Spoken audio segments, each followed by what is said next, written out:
বিদায় নিন মিস্টার মোদি মহাশয় বাবু। ওহে নন্দলাল, মিথ্যে বিজ্ঞাপন দিচ্ছ, বিনা পয়সায় তুমি নাকি গ্যাস দিচ্ছ।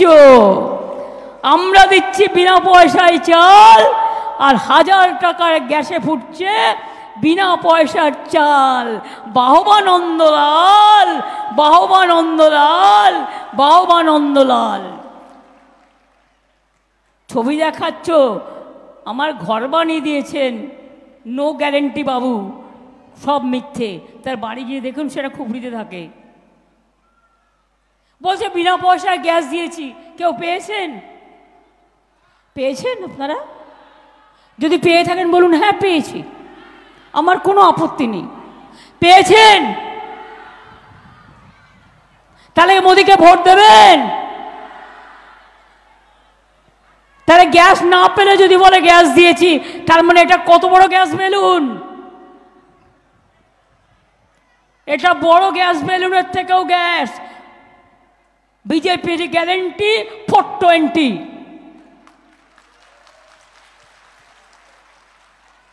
বিদ্যুৎ না দিয়ে বলছে বিদ্যুৎ দিচ্ছি। বিজেপির গ্যারেন্টি বড় 420। সবাইকে 15 লাখ টাকা করে দেবে 420। 2 কোটি লোকের চাকরি দেবে 420। বিজেপি পার্টিটাই 420। স্বাধীনতা আন্দোলন জানে না, স্বাধীনতা আন্দোলনের সময় জন্মায়নি।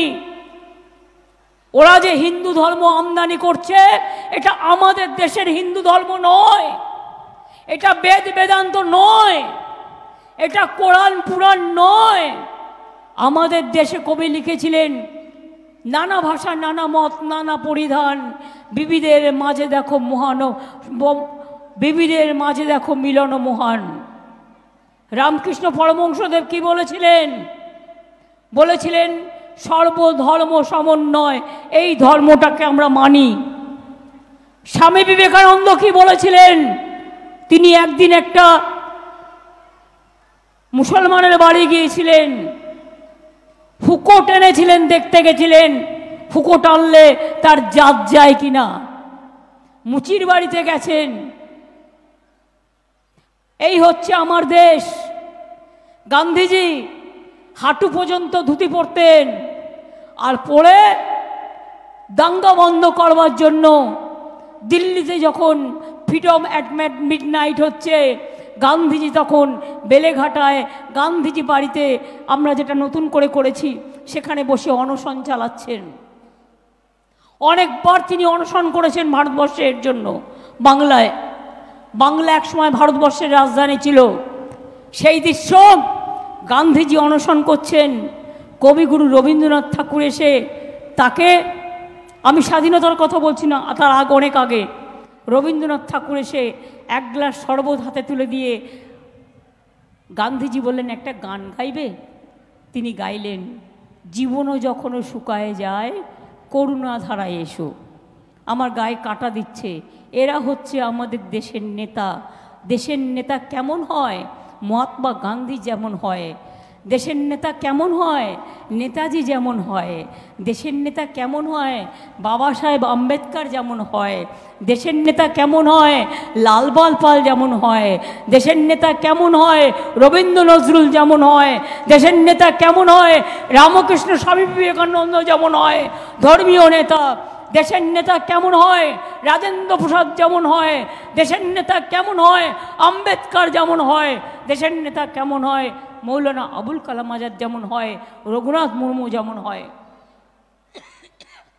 আর এরা কারা? এরা নেতা না নেতা? আমি খারাপ কথা তো বলিনি, নেতা দিয়ে আমরা তো ঘর পুছি। আমি তো গ্রামের ভাষা বলছি। আমি আখা বলি, আখা তো উনুনকে বলেন আপনারা। আমি তো গ্রামে, প্রতি ছোটোবেলায় আমি 1 মাস করে গ্রামে যেতাম। আমি ধান পুঁততেও পারি, মাছ তুলতেও, মাছ ধরতেও পারি, জমির আল দিয়ে হাঁটতেও পারি, আখের বনে গিয়ে আখ কাটতাম, ছোলার গাছ থেকে ছোলা পাড়তাম। আর ধান যখন কেটে নিয়ে চলে যায়, কিছু পড়ে থাকে, সেই ধানগুলোকে তুলে বিক্রি করে আলুর চপ মুড়িও খেতাম। কাজে আমার কাছে এটা নতুন নয়। এক একটা গ্রামে এক একটা নদী, এক একটা পুকুরের নাম আছে। আমাকে এখনো যদি আপনি জিজ্ঞেস করেন আমি যে গ্রামে যেতাম সেই গ্রামে কটা পুকুর, সেই পুকুরগুলোর নাম কি, কি কি পাড়া আছে, সব আমি বলে দেবো। কিন্তু আজ পর্যন্ত আমার জীবনেও আমি আমার বাবার যে জন্মস্থান, পিতৃলয় যেটা বলে পিতৃস্থান, আমার যাওয়া হয়নি। এটা আমি নিশ্চয়ই অপরাধ করেছি। একবার গিয়ে শ্রদ্ধা জানানো উচিত ছিল। আমি আর যাইনি, বাবা মারা গেছে খুব অল্প বয়সে। আর আমাদের অনেক দেবত্ব সম্পত্তি ছিল। বিজেপিরা আমাকে মাঝে মাঝে সার্টিফিকেট দেয় না, ঠিক করতে হবে আমি হিন্দু না মুসলমান। আরে মানুষই, আমি মানুষ তো। আমার হাতটা কেটে দিলে বোঝা যাবে আমি হিন্দু না আমি মুসলমান? না আমার হৃদয়টা কেটে দিলে মনে হবে যে আমি হিন্দু না মুসলমান? না আমার চোখ দুটো বাদ দিয়ে দিলে আমাকে প্রমাণ করতে হবে আমি হিন্দু না মুসলমান? বাবা সব বাবার দাদাকে দিয়ে এসেছিলেন, দাদার ছেলে মেয়েদের। তারপর থেকে আমার যাওয়া হয়নি। কিন্তু একবার আমি যাব, কারণ ওখানে মন্দির টন্দির আছে দেখবার জন্য। আমি শুধু একবার গিয়েছিলাম মাঝে। আশিস ব্যানার্জি আমাদের এমএলএ, গ্রামের লোকেরা এসে আমাকে একটা চিঠি লেখালো, একটা মন্দির করবে রামপুরহাটে, একটা জমি চাই, ওটা নাকি আমাদের দেবত্ব সম্পত্তি। আমি কিছু না দেখেই সই করে দিলাম। অবশ্য আমার কিছু নেই, সুতরাং আমার কিছু সব নিয়ে নিলেও কিছু যায় আসে না। সুতরাং আমি গ্রামটাকে খুব ভালো চিনি। আপনারা যেমন গ্রাম দেখছেন, আমি গ্রামটাকে চিনি। এখন গেলে চিনতেই পারি না। আগে সব মাটির বাড়ি ছিল, একটা তেলে ভাজার দোকান ছিল, দারুণ তেলে ভাজা বিক্রি হতো। 3-4 বছর আগে গিয়ে দেখলাম ওটা একটু ভেঙে গেছে, কিন্তু আমি ওটা আবার তৈরি করিয়েও দিয়েছি। তার কারণ হচ্ছে ছোটবেলার স্মৃতি মানুষ কখনো ভুলে যায় না। এবং সেই জন্য মনে রাখবেন, আমরা কি চাই? দেশ ভালো থাকুক আমরা চাই। আমরা কি চাই? আমার ঘরের মা ভালো থাকুক আমরা চাই। আমরা কি চাই?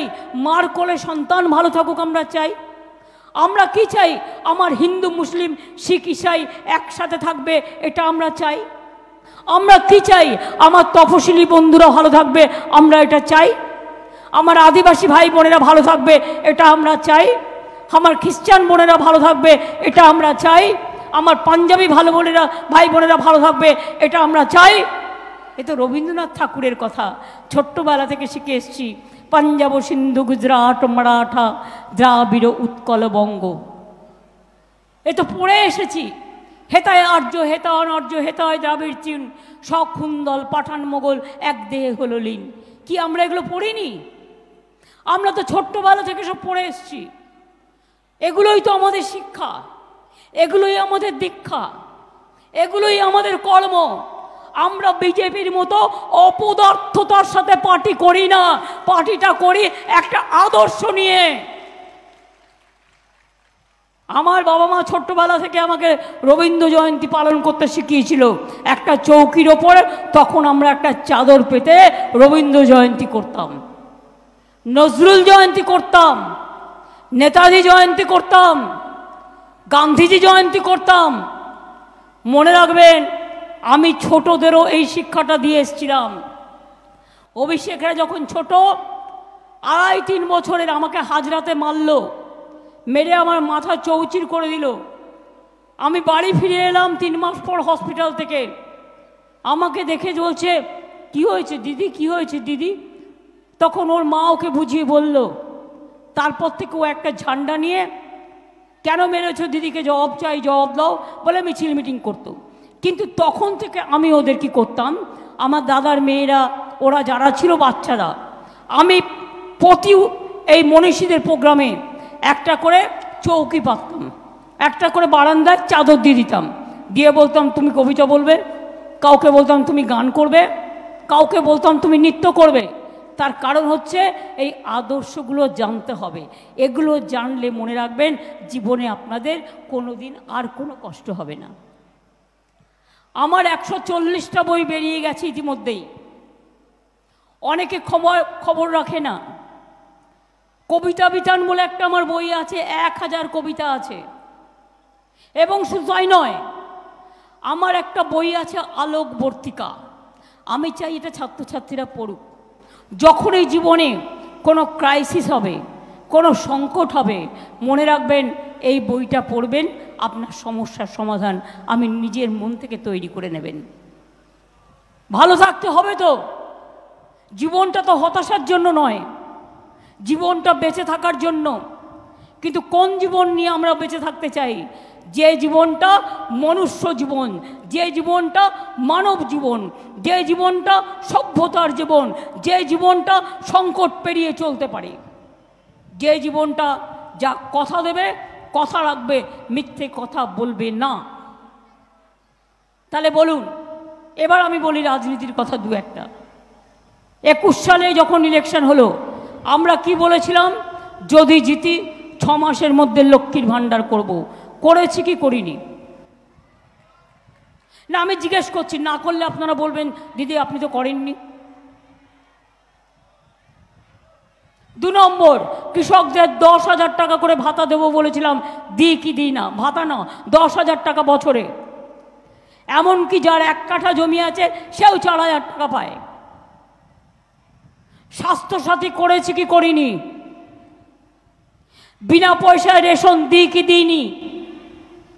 সবুজ সাথী সাইকেল বিনা পয়সায় দিই কি দিই না?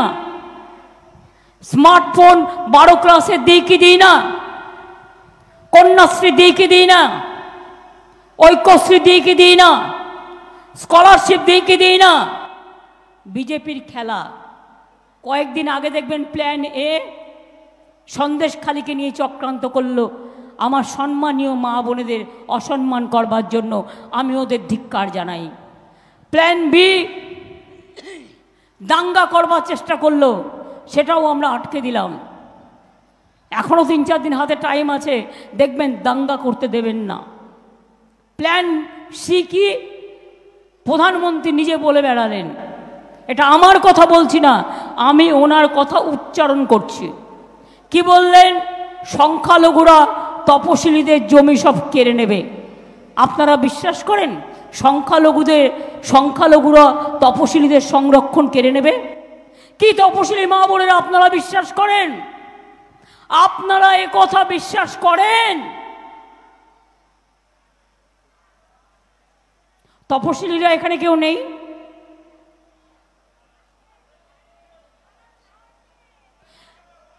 যারা আছেন তারা বলুন বিশ্বাস করেন? মুসলিমরা এতটা নিচু নয় বিজেপি যে তপশিলীদের জমি সংরক্ষণ ওরা কেড়ে নেবে, ওদের কাছে সে ক্ষমতা নেই, আর এই ক্ষমতা দেশের সংবিধানও দেয়নি। কেন আপনি মিথ্যে কথা বলছেন? আসল প্ল্যানটা কি? এনআরসি করে লোককে জেলে ঢুকিয়ে দেওয়া। দ্বিতীয় প্ল্যান হচ্ছে কে করে বিদেশি বানিয়ে দেওয়া। তৃতীয় প্ল্যান হচ্ছে uniform civil code.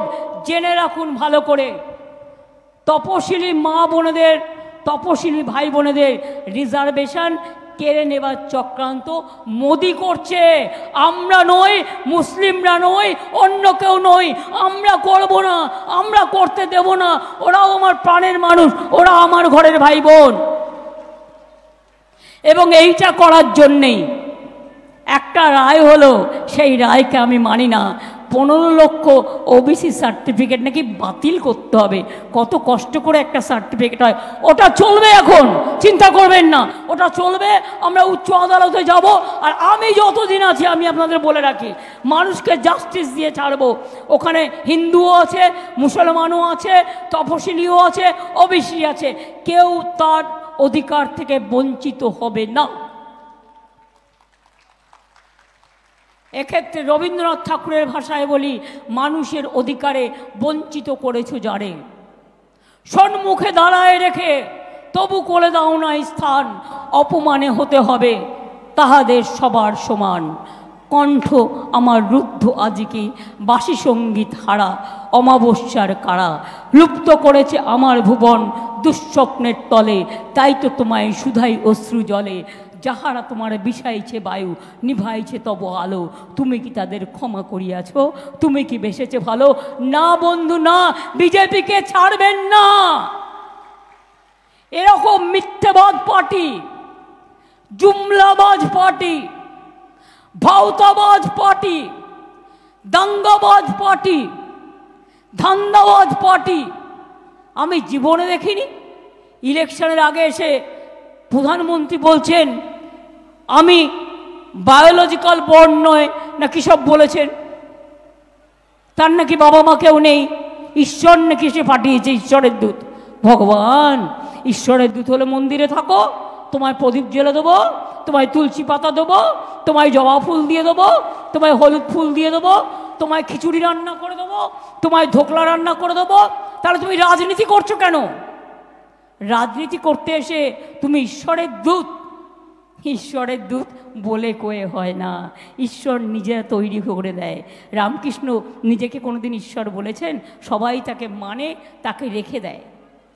Swami Vivekananda নিজেকে নিজে কোনোদিন ঈশ্বর বলেননি।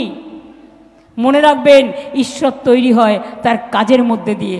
আল্লাহ কোনোদিনও বলেছে আমি তোমাদের আমি আমাকে আল্লাহ করলাম? না। হজরত মোহাম্মদ কোনোদিন বলেছেন? বলেননি। জেসাস ক্রাইস্ট বলেছেন? বলেননি। মা দুর্গা বলেছেন? বলেননি। মা কালী বলেছেন? বলেননি। শিব বলেছেন? বলেননি। মহাদেব বলেছেন? বলেননি। তাহলে মিথ্যেবাদী। শয়তানির একটা লিমিট আছে, এদের বিজেপির চক্রান্তের একটা লিমিট আছে। মিথ্যা বিজ্ঞাপন দিয়ে সব ঈশ্বরের প্রভু। আবার বলছে জগন্নাথ দেবও ওনার ভক্ত ছিল। হায় জগন্নাথ দেব, কি দুর্দশা দেশের আজ।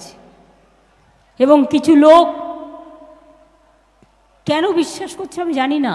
এটা কি খামখেয়ালিপনা চলছে? এটা কি? আমি তো নিজেও বুঝতে পারছি না এটা কি বলো তো। আমি নিজেকে দাঁড়িয়ে বলবো আমাকে ঈশ্বর পাঠিয়েছে, আমি এত বড়, আমি ভগবানের থেকেও বড়। তাহলে তো ভগবান বলে কোনো কথা থাকবে না, উপরওয়ালা বলে কোনো কথা থাকবে না। আপনি বলতে পারেন প্রধানমন্ত্রীর চেয়ারে বসে আছেন, সেই ক্ষেত্রে আপনি রাজনীতির উপরওয়ালা, কিন্তু এটা আপনি বলতে পারেন না আপনি মানুষের ধর্মের উপরওয়ালা। সুতরাং দেশে যা চলছে এর শেষ হওয়া উচিত। উচিত কি উচিত না? খেলা হবে, খেলা হবে, খেলা হবে, খেলা হবে, খেলা হবে। ভোট কাটাকাটি করবেন না। কয়েকটা বিজেপির টাকায় দাঁড়িয়েছে। শুনুন, এখানকার সিপিএম কংগ্রেসকেও ভোট দেবেন না। ইন্ডিয়া জোট দিল্লিতে আমরাই তৈরি করেছি, আমরাই তাদের ক্ষমতায় নিয়ে আসব। এই সিপিএম কংগ্রেস নয়, এগুলো বিজেপির দালাল। তাই বলি, বাংলায় দেশকে স্বাধীন করেছে। 34 বছরের বামফ্রন্টকে যদি ছুঁড়ে ফেলতে পারি আপনাদের আশীর্বাদে দোয়ায়, তাহলে আমরা এই মোদী সরকারকেও ছুঁড়ে ফেলতে পারবো রাজনৈতিকভাবে, গণতান্ত্রিকভাবে। তাই বলি খেলা হবে, খেলা হবে। কি মায় বোনেরা, কয়েকদিন আগে বিজেপি বলল তৃণমূল হেরে গেলেই লক্ষ্মীর ভাণ্ডার সব কেড়ে নেওয়া হবে। এত সাহস আছে ওদের?